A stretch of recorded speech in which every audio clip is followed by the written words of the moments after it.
Hi, I'm Taylor. And I'm Allison. And you're listening to the Conscious Health Podcast.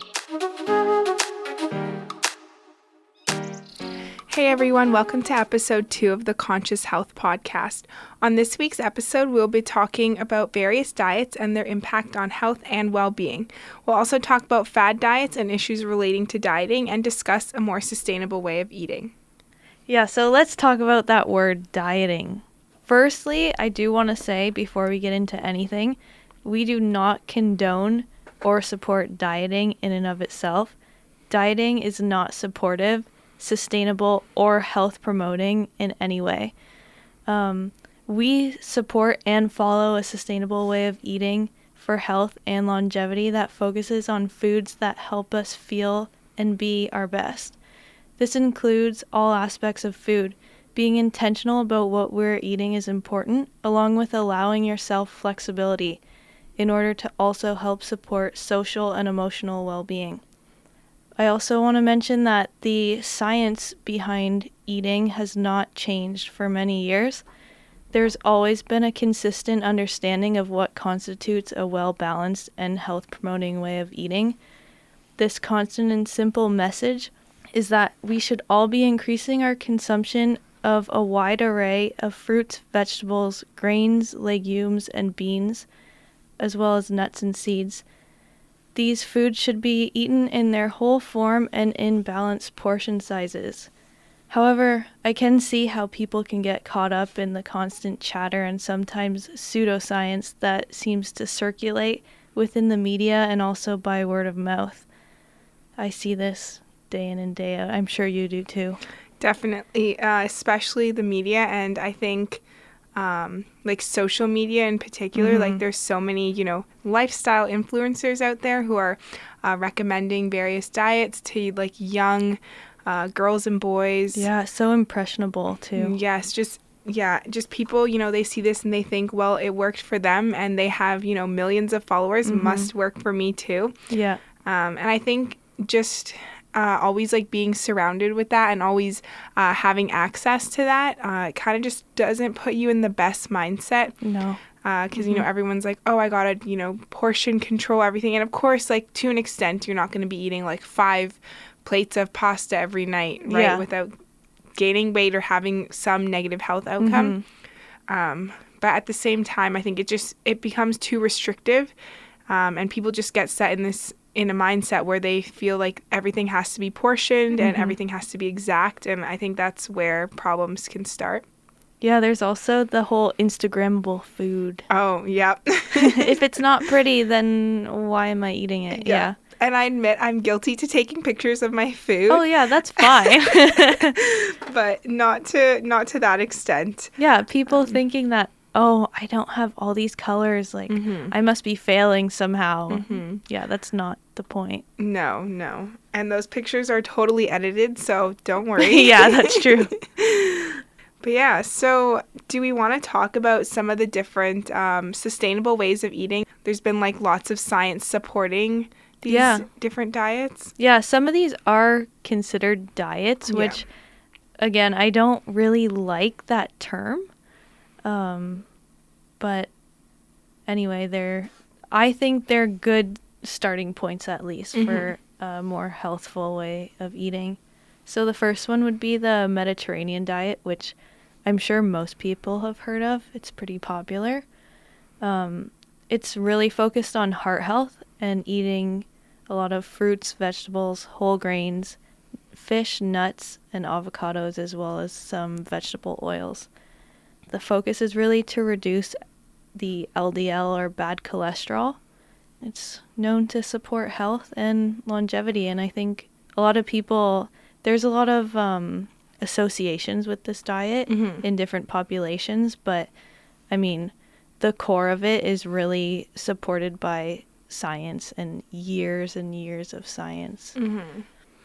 There have been a lot of different like population-based studies that have like followed various populations for many years that follow a Mediterranean diet, and there have been shown to have effects, like protective effects against things like cardiovascular disease, stroke, obesity, diabetes, hypertension, as well as different types of cancers. And I think it's important to realize that this diet does incorporate a lot of foods that are very high in different nutrients that are essential for good health.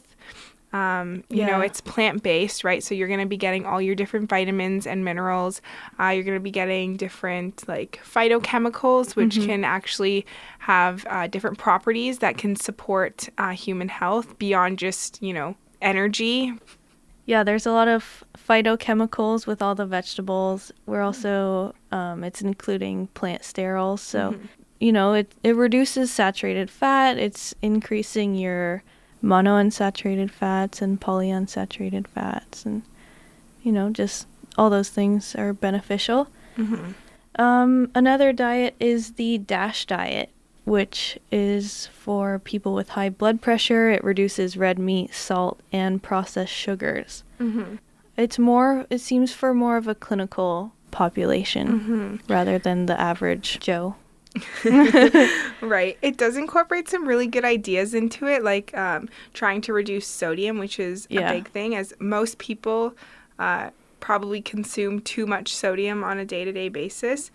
However, it does have like low adherence to the diet. Like people who do it tend to actually not adhere to it. And I think that could be partially due to the fact that maybe certain foods like that aren't as readily available or accessible to the people who are participating in this diet. So being able to find, you know, something that's like sodium free, or not necessarily sodium free, but low in sodium, you know. Oh yeah, that's nearly impossible. Like we were talking earlier about, you want to put salsa, like there's salt and sugar added, almost anything. So a lot of people who don't know how to cook without salt, that can be so difficult, especially people who do have high blood pressure. Like, not to put them all in a box, but most of them are probably consuming a high amount of sodium already. So, right. Yeah, that would be pretty difficult to completely pull out from your diet.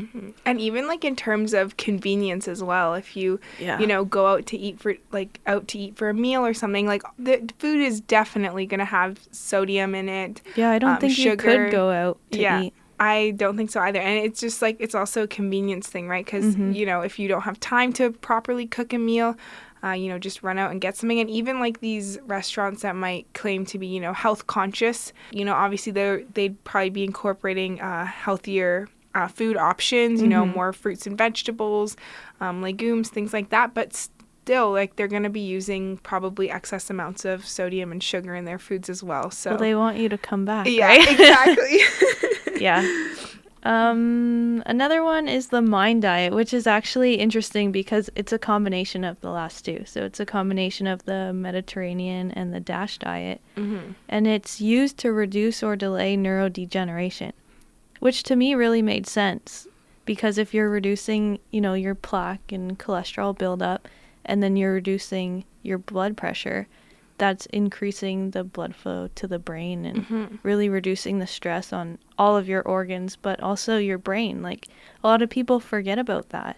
And both the diets do try, especially the Mediterranean diet, do try to incorporate healthy fats, which I would assume also plays an important part in like brain health and prevention, or at least like slowing the progression of degenerative brain disorders. So that would also be an important part of those diets. Yeah, the fish and the oils and the nuts. Getting those omegas. You should be taking an omega-3 supplement. So, do we have one more? Is it the flexitarian diet? So I think that also incorporates kind of some of the same ideas. Yeah. Eating like a plant-based diet, trying to avoid, you know, unhealthy sugar and excess sodium. Yeah, it's pretty broad, but I think in there is like, you know, vegetarian, veganism, just more plants. I think it's, the right direction. It's got the same principles. All 4 of these really have the same principles. Yes, plant-based, eat some legumes. Yeah. Avoid like nuts and processed seeds. Yep. foods. Avoid like red meat. And I think one thing about the flexitarian, I'm really on board with this because the commitment to like a specific diet camp is not there. Right. It's just, you're kind of, what is the term? I want to say your hands in both bowls, but I don't think that's the term. It's like feet in both. Feet in both what, though? I don't know. Anyway. But I know what you mean. You're double dipping. Yeah. Let's say that. And I think that's like a really important, something really important to consider when looking at different diets. I want to put like quotes around them, but you can't see me. But is just having that like flexibility, because I think the second that you say, oh, I'm on like this diet or that diet, that's when like problems start, because you just get into that like dieting mindset where everything you have to like adhere perfectly to what you can and can't eat. And I don't think that's like really a healthy mindset to have, whereas this, at least you have that option. It's more of a lifestyle as opposed to a diet, right? Like you can go out, like you can have a cookie, but then maybe later that day for dinner you're going to be having vegetables and beans and some sort of grain, so I think that's like a really good component of that diet, in quotes again. Yeah. Any diet, really. It kind of villainizes certain foods, which can be really detrimental for not only people's associations with food, because when you start to think that way, then all carbs are bad and, whatever. But also just your mental health, because you're never going to adhere 100%. No. So when you do, and that food is considered bad. Then that can be really hard mentally. And, I think all of us have probably been there where you eat something bad and then the next day you're like, well, I guess I have to do abs tomorrow because I ate something bad yesterday, which is horrible to feel that guilt around food. So I think that's one of the main points, is getting away from dieting at all and just focusing on eating healthier every day. Every time you pick up your fork, you're choosing the best option, and that is based on so many circumstances. Right. And you're just doing the best you can. Yeah. And it's not just like, oh, I'm eating this because I'm on this diet. Like, it's I'm eating this because, I want to feel good. It helps me be my best. Yeah. It's good for the environment, so on and so forth. Yeah. So I really like that about the flexitarian.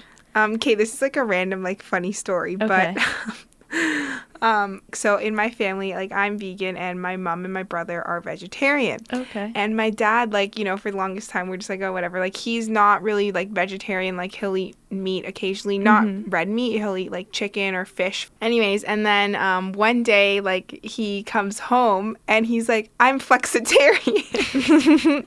Oh, he discovered what? Yeah. He told my mom first. And then my mom, like, texted me. She's like, Dad is flexitarian. And I'm like, what the heck? Like, what is this?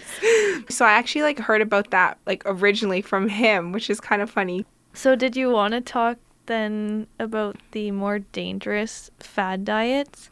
These ones really scare me. Oh, yeah. A lot of them are short-term, unsustainable, super restricting, and so many rules. And the thing is, I see so many people on these diets, and I hear about so many people, I started this diet or that diet, and I'm like, no. Why? So I think the big one is the ketogenic diet.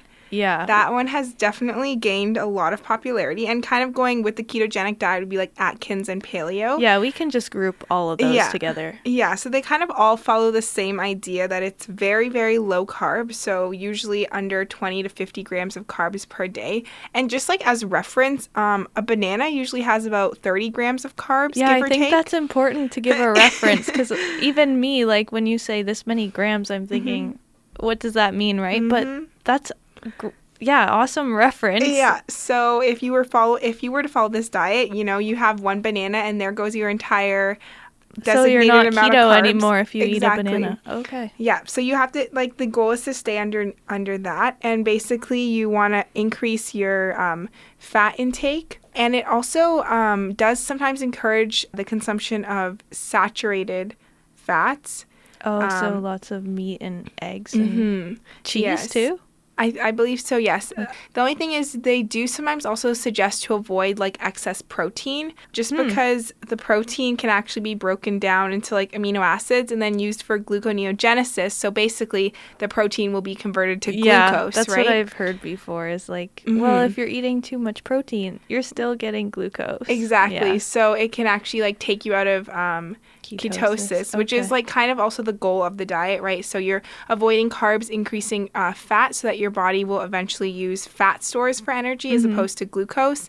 But then because you're eating so few carbs, eating like excess amounts of protein, your body would be like, oh my gosh, I need to do something to get glucose. And so it would use the protein and convert it into glucose, which could potentially, I guess, take you out of ketosis if you even reached it in the first place. Yeah, this is what I'm thinking. All these people on this keto diet, most of them probably aren't in ketosis at all. Probably not, because if anyone's ever actually been like in ketosis, they know it's not a good time. No. Like you go through kind of like a flu period where you have like flu-like symptoms. So that could be things like indigestion or bloating. You could be constipated, have headaches. Which I've heard like that's primarily why people do lose weight is because they're constipated and they feel pretty crappy and they don't even want to eat. Yeah, that's like another big thing. Like it is known for like weight loss and things like that. And, like very fast weight loss. And I do think it's in a big part due to the fact that they just aren't feeling good and so they don't want to eat, because different studies and things like that will look at the ketogenic diet as opposed to like, a regular normal diet with normal levels of carbohydrates, fat, and protein. And most of the time, people who are eating the ketogenic diet or following that diet will be eating fewer calories anyways. So it could really be that they have like a decreased caloric intake. Yeah, I don't think it's anything about shifting your macros. Like it's really, the loss of thermodynamics. They will never go away. You need to eat less calories to lose weight. Not carbs. Yeah.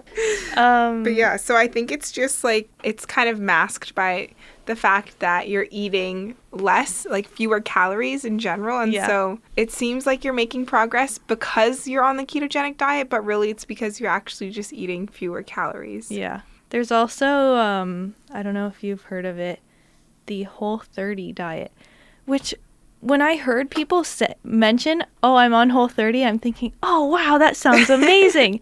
But then I looked into it and I didn't realize there's so many restrictions.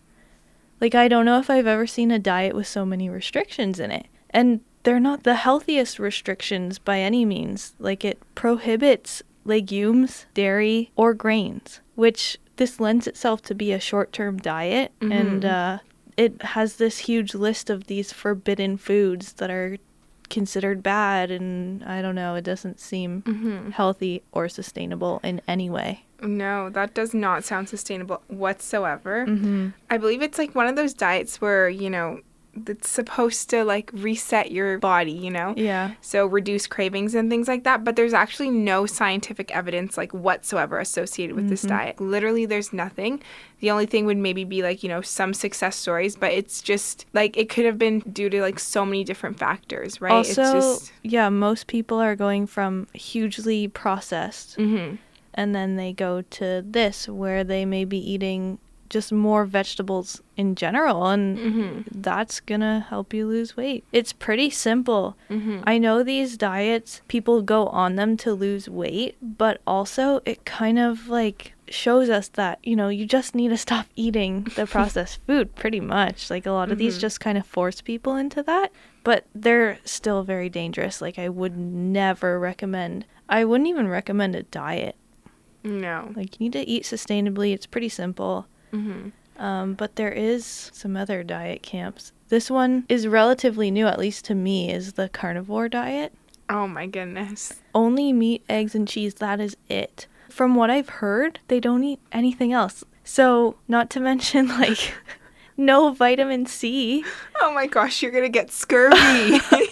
It's just, I don't know where these things come from.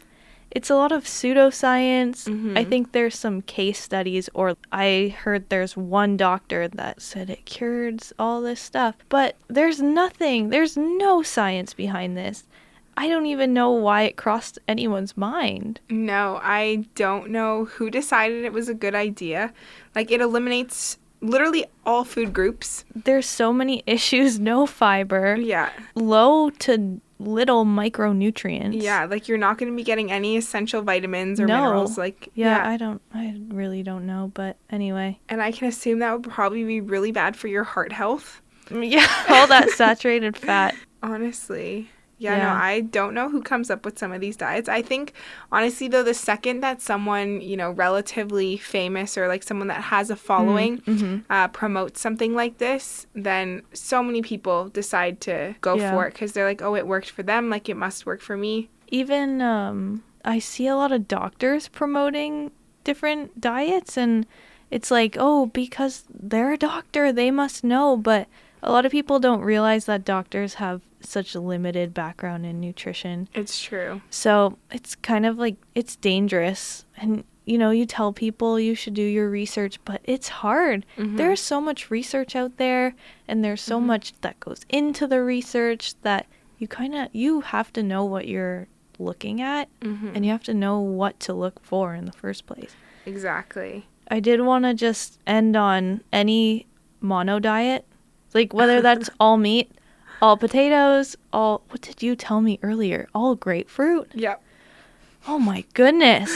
Yeah, any mono diet is not healthy. No. Any diet that's focused on one macronutrient, like carbs or fat or protein, that is, like, none of this is balanced. No. None of it's like sustainable long term. No. You're missing a bunch of important food groups, important vitamins and minerals that you would be getting if you were eating a well balanced diet. Yeah, and those associations again, like, it really can alter how you think and feel around food, which can really impact all aspects of your health. Yeah, and I think like the really important like takeaway from some of the diets that we mentioned is that you just have to eat a well-balanced diet. That's plant-based, includes fruits, vegetables, legumes, like whole grains, but without restricting yourself either. Like if, you want a cookie one day or a piece of cake, like that's totally fine. But obviously it's unhealthy to eat cake every single day for every meal, right? Like, there's those sometimes foods, and then there's those everyday foods. Exactly. And of course, trying to like reduce sodium, reduce like processed foods, things that include excess sugar. So basically just eat things that come from the ground. Yeah. I don't know. Do you want me to go into some of the science behind dieting itself? Sure. Okay. So I went to this, the Canadian Nutrition Society conference. What was that? Almost a year ago. And it was all about dieting and different diets, nutrition counseling. What I kind of alluded to earlier, they spoke on the simple laws of thermodynamics. Energy in, energy out. So that's your calories. The only way to lose weight is to reduce your calories. So all of these diets or ways of eating, whatever you want to call them, they're reducing your calories, and that's how you're losing weight. This can be by macronutrient manipulation or also just reducing your calories simply. But it's important to note that this caloric deficit, your body will respond to it. There's no tricking your body. And this weight loss and the reduction in your energy stores of your body, it causes your body to compensate. Your body naturally does things like increases your appetite, it reduces your activity levels, and it also reduces your energy expenditure. So it severely reduces your metabolism every time you go on a diet, which is it's scary. Scary, yeah. Your body severely changes that. So you get off the diet and that whole rebound, it's a physiological process. This rebound of weight gain after weight loss. It was really interesting. The metabolic changes that happened, they were much greater than they would expect based on the weight lost. So based on the weight lost, they'd think, your metabolism will decrease by this much because you weigh less. Right. Your body isn't using as much energy. But they found that the reduction in metabolism was much more than that. So your body was overcompensating for that loss in their energy reserves, which is crazy. And then it also increased your eating drive and your satisfaction from food. Ooh. Yeah, so I feel like that just, like, that kind of explains why it's so hard for people, like, to keep off the weight, other than, of course, like, that rebound period when your body's like, oh my gosh, what just happened, and you're all of a sudden eating a lot more food. Yeah. And of course, the whole thermodynamics, if all of a sudden you're eating way more calories than you're expending. Exactly. But and yeah, you're expending much less now. Yeah. And to then, like, on top of that, also all of a sudden get so much more, like, pleasure from eating. Yeah. Like, yeah, like, all those factors can contribute to it, which, like, totally explains why it's so difficult once people lose weight to keep it off. Yeah, all those factors come together and it's this skyrocket of weight again. So, yeah, it's really important that you can never covertly reduce your energy stores. Your body will always know and it will oppose that weight loss with physiological adaptations. That would be really cool to get into for another, like, yeah, super interesting. Future podcast. Yeah, Stay tuned. Write that down on the list. Yep. Yeah, so for me, when I was sitting in that conference, all I could think of was this really drives home that prevention is key. And I'm really passionate about teaching children how to eat healthy, but that really drove it home. It's like, diets don't work. We need to eat sustainably for our lifetime and not get to that point, hopefully. And it also emphasized that there is no best diet. No. We need to eat to maintain our weight and our health. And that's it. And that's sustainable ways of eating that are proven. And, they're balanced and they're validated by science. And they're relatively easy and it's not complicated. There's no weighing, there's no measuring. It's about also eating intuitively. So, listening to your body, your environmental cues and your social cues and eating socially too, being flexible. That's how I wish everyone looked at food and enjoy it. It's not the villain. It's not the savior. It's something to enjoy with others, with yourself, and explore food. That's a really nice way to think about it. So another thing that I wanted to touch on before we go is that we have to acknowledge and appreciate the fact that a multitude of factors affect how and what we eat. Cultural, financial, social, geographical, psychological, and physical circumstances all shape our relationships with food. And that's why everyone's relationship with food is different. And people have access to different things, and people are drawn to certain foods, dislike certain foods. But it's important that when we're talking about food, and again, in quotes, dieting, everyone is different. And it's important to look at all the factors that surround our choices around food in order to best help people understand where they're coming from and really just try and do the best we can. Not being in one camp or the other. And I think that's important to note. It's tough to kind of say, like, oh, this is, the best diet or the best food choice, right? Because there's, like you mentioned, so many factors that influence what we eat. So I think it's just important to kind of fuel your body with food that makes you feel good, is healthy, is providing you with all the essential nutrients that you need, is sustainable. Yeah. But yeah, there's just so many things that go into it. But the big thing, eat plants. Yeah, that's really, like I was saying earlier, the World Health Organization, so many different organizations, and all the research points to more plants, less animal-based foods, increasing your water consumption. Decrease like processed food, decrease salt and sugar. But really, like, I have a shirt that plants. It just says it all. It says eat more plants. Yeah. And that's really, like, that's the message. It's true. And even like the World Health Organization as well. Like, if you ever look at like what they recommend or what they talk about in terms of different diets, like in almost every single sentence, you'll see something being like increase fruits and vegetables or consider snacking on fruits and vegetables. You know, add vegetables to each meal, you know, like as a late night snack if you're hungry, fruit, right? So it's always, the plants are always there. Yeah, I forget who coined this term. I think it's Michael Pollan who's quoted on this, but it's eat food, not too much, mostly plants. Oh, I like that. Yeah, I think that was a good way to end it. So I guess that concludes this week's episode. Hope you guys enjoyed it, and thank you so much for tuning in. Don't forget to subscribe, leave a like, and a comment. Okay, guys. See ya. Bye. Bye.